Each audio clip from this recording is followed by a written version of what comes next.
7 కార్పొరేషన్లలో Congress 5, BJP 1, others 1. అయితే ఒక్కటి కూడా బీఆర్ఎస్ పార్టీకి అయితే ఒక్క కార్పొరేషన్ కూడా దక్కని పరిస్థితి మనం చూసాం. మొత్తంగా ఒకసారి రిజల్ట్ డేటా గనక మనం చూస్తే వార్డుల వారీగా 2581 వార్డులకు జరిగిన ఎన్నికల్లో కాంగ్రెస్ 1347 వార్డులను దక్కించుకుంది. అంటే 1347 వార్డులను దక్కించుకుంది. బీఆర్ఎస్ 719 వార్డులు, బీజేపీ 263. అలాగే 414 కార్పొరేషన్ డివిజన్లకు కాంగ్రెస్ 186 కార్పొరేషన్ డివిజన్లు దక్కించుకుంటే బీఆర్ఎస్ 53 కార్పొరేషన్ డివిజన్లు, బీజేపీ 78. అలాగే 116 మున్సిపాలిటీలుగా, అంటే దీన్ని డివైడ్ చేసుకుంటూ మనం వస్తే గనక డివిజన్లు అండ్ మున్సిపాలిటీల వారీగా చూస్తే, వార్డుల వారీగా చూస్తే ఇటు 116 మున్సిపాలిటీలకు గాను కాంగ్రెస్ 79, బీఆర్ఎస్ 25, బీజేపీ 4, హంగ్ ఉన్న ప్లేసులు 8 ఉన్నాయి. 7 కార్పొరేషన్లలో మొత్తానికి కాంగ్రెస్ 4, బీజేపీ 1, హంగ్ 2 ఉన్నాయి. ఆ హంగ్ 2 కూడా యాక్చువల్లీ బీజేపీ ఖాతాలోకి వెళ్లే అవకాశాలు కనబడుతున్నాయి. ఈ నేపథ్యంలోనే ఇటు టీడీపీ ఒక స్థానాన్ని, మధ్యలో ఒక స్థానాన్ని కైవసం చేసుకోవడం, అసలు టీడీపీ ప్రచారానికి రాకపోవడం, అయితే అక్కడ కాంగ్రెస్ బలపరిచిన వ్యక్తి వల్ల అక్కడ మధిరలో టీడీపీ గెలుపు చూసాం. అలాగే 2 స్థానాల్లో జనసేన కూడా రెపరెపలాడించింది. అసలు పవన్ కళ్యాణ్ గారు ప్రచారానికి వస్తారు అని అందరూ అనుకున్న తర్వాత అసలు ప్రచారానికి రావడానికి వీలు కాక అసలు ప్రచారానికి పిలవలేదు అనే పరిస్థితి దాకా వచ్చిన తర్వాత ఊహించని రీతిలో 2 స్థానాలని అటు జనసేన కూడా గెలుచుకోవడం అనేది మామూలు విషయం కాదు. సో మొత్తంగా అసలు ఏ ప్రచారాలు, ఏ ఆర్భాటాలు లేకుండానే 2 చోట్ల మంచిర్యాల మున్సిపల్ కార్పొరేషన్ 34వ డివిజన్లో జనసేన అభ్యర్థి అగ్గు సాగర్ గెలిచారు. అలాగే నల్గొండ జిల్లా, ఉమ్మడి నల్గొండ జిల్లా నేరేడుచెర్ల మున్సిపాలిటీ ఎన్నికల్లో 14వ వార్డులో 60 ఓట్ల మెజారిటీతో జనసేన అభ్యర్థి ఆరూరి విజయలక్ష్మి గెలిచిన పరిస్థితి ఉంది. ఆరూరి విజయలక్ష్మి భర్త ఒక రకంగా ఎమోషనల్ అయ్యారు. జనసేనకి తెలంగాణలో ఎంట్రీ విజయలక్ష్మితోనే మొదలయ్యింది. ఈ విజయలక్ష్మి ఈ విధంగానే దూసుకెళ్తుంది, విజయం జనసేనని ఈ విధంగానే వరిస్తుంది అంటూ కూడా ఆయన భావోద్వేగంగా మాట్లాడారు. అలాగే మంచిర్యాలలో కూడా అదే పరిస్థితి. నిజానికి టీడీపీ ఏమాత్రం కాన్సన్ట్రేట్ చేస్తున్నా ఖచ్చితంగా టీడీపీ కూడా తన ఖాతాలో చాలా సీట్లను వేసుకునే అవకాశం ఉండుండేది. అలా కాకుండా టీడీపీ అసలు పూర్తిగా దూరంగా ఉండడం, టీడీపీ ఓట్ బ్యాంక్ మాత్రం మొత్తంగా అవునన్నా కాదన్నా రేవంత్ రెడ్డి గారు అంతకుముందు టీడీపీలో ఉండడం వల్ల మొత్తానికి టీడీపీ ఓటు బ్యాంక్ అంతా కూడా కాంగ్రెస్ వైపు మళ్ళిన పరిస్థితే కనబడుతుంది. అటు జూబ్లీ హిల్స్ ఎన్నిక కావచ్చు, ఇటు ఈ మున్సిపాలిటీ ఎన్నికలు కావచ్చు.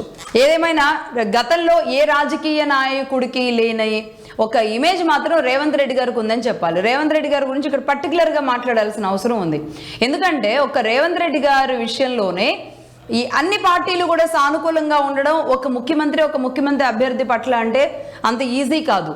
ఒకటి అంటే ఇక్కడ తెలంగాణ ఈక్వేషన్స్లో కూడా బీఆర్ఎస్ని ఆయన ఒంటి చేత్తో ఎదుర్కొంటున్న పరిస్థితి ఉంది. బీఆర్ఎస్ ఈరోజు బీజేపీకి కూడా శత్రువు కాబట్టి ఎంఐఎం కాంగ్రెస్కి సపోర్ట్ చేస్తుంది.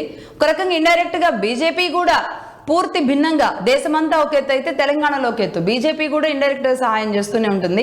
అలాగే బీఆర్ఎస్లో ఉన్న అసంతృప్తులు కూడా రేవంత్ రెడ్డి గారికి సహాయం చేస్తూనే ఉంటారు. ఇదే తెలంగాణలో ఉన్న టీడీపీ క్యాడరు ఆయనకి సహాయం చేస్తూనే ఉంటారు, జనసేన ఆయనకి సహాయం చేస్తూనే ఉంటారు.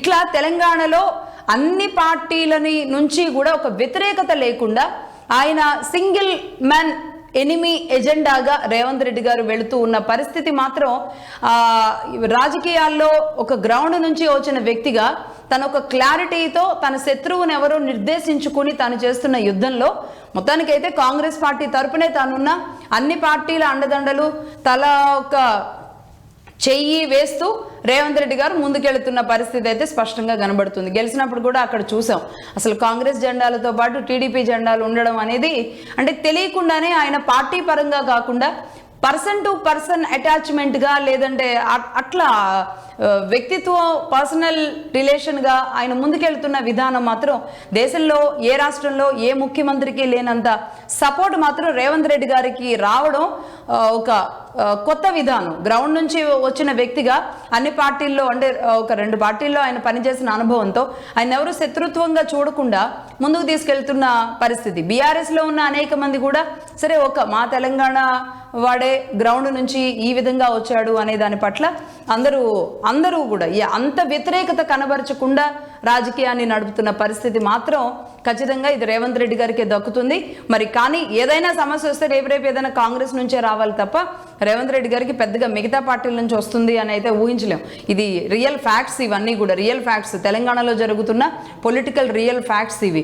మరి అటు ఎందుకంటే కోమటిరెడ్డి రాజగోపాల్ రెడ్డి గారు నిన్న ఒక స్టేట్మెంట్ ఇచ్చారు, ఆయన నన్ను మంత్రిని చేస్తారా లేదంటే నేనే ముఖ్యమంత్రిని అయిపోనా అని. ఇలానే ఉంటుందన్నమాట. ఏదన్నా పుట్టిముంచేలాంటి పరిస్థితులు ఏదన్నా వస్తే నేను చెప్పినట్లుగా రేవంత్ రెడ్డి గారికి ఏదైనా నెగిటివ్ ఏదన్నా మొదలవ్వాలి అంటే అది కాంగ్రెస్ పార్టీ నుంచే మొదలవ్వాలి. అయితే ఒక్కళ్ళని ముంచాలి అని చేసే ప్రయత్నంలో కాంగ్రెస్ పార్టీ ప్రతిసారి అందరూ మునుగుతూ ఉంటారు. కాబట్టి మరి ఇలాంటి సమస్యలన్నింటినీ ఆయన ఎలా ఓవర్కమ్ చేసుకుంటారు? మంత్రి పదవి ఇచ్చి సాక్రిఫైస్ చేస్తారా? ఇంత ఓపెన్ సవాళ్ళ తర్వాత మంత్రి పదవి ఇస్తే మళ్ళీ రేవంత్ రెడ్డి గారు తగ్గినట్టు అవుద్ది. కాబట్టి ముఖ్యమంత్రి పదవి అంటే అంత ఈజీయా? కోమటిరెడ్డి రాజగోపాల్ రెడ్డి గారు కానీ కోమటిరెడ్డి వెంకటరెడ్డి గారు కానీ సరే నల్గొండలో వాళ్ళకంటూ ఒక ఇమేజ్ ఉంది. కోమటిరెడ్డి ఫ్యామిలీకి వెంకటరెడ్డి గారు నిజానికి రాజకీయాల్లో రాణించింది, ముందుకొచ్చింది అంతా కోమటిరెడ్డి వెంకటరెడ్డి గారు. వ్యాపారస్తులుగా మాత్రమే వాళ్ళు ఉన్నారు తప్ప రాజగోపాల్ రెడ్డి గారు వ్యాపారంగానే ఆయన వెనకుండి చూసుకున్నారు తప్ప రాజకీయంగా అది లేదు. ఆయన తీసుకొచ్చి రాష్ట్ర ముఖ్యమంత్రి లాంటి ఇమేజ్ అది సాధ్యమయ్యే పని కాదు. కానీ సొంత పార్టీనే ఓపెన్గా సవాల్ విసిరిన పరిస్థితిలో మరి రాజగోపాల్ రెడ్డి గారి పట్ల ఇటు రేవంత్ రెడ్డి గారు ఎలాంటి విధానం అనుసరిస్తారు? మొత్తానికి గెలుపుతో ఒక జోష్ మీద ఉన్న కాంగ్రెస్ పార్టీ ఏం చేయబోతుంది? What next? మరి బీఆర్ఎస్ పరిస్థితి కూడా కేటీఆర్ గారు అసలు ఏమీ ఉండదు అనుకున్న చోట 700 పైచిలకు స్థానాలు గెలుచుకోవడం అంటే అసలు నిజానికి అధికార పార్టీకి 80 to 90% ఎడ్జ్తో క్లీన్ స్వీప్ చేయాల్సిన సిచ్యువేషన్ ఉంటుంది. అలాంటిది బీఆర్ఎస్ పార్టీ ఈరోజు గ్రౌండ్లో చాలా స్ట్రాంగ్గా నిలబడింది అనేది కేటీఆర్ గారు చెప్తున్నారు. ఇక్కడ కేటీఆర్ గారి విషయంలో కూడా అంతా తానై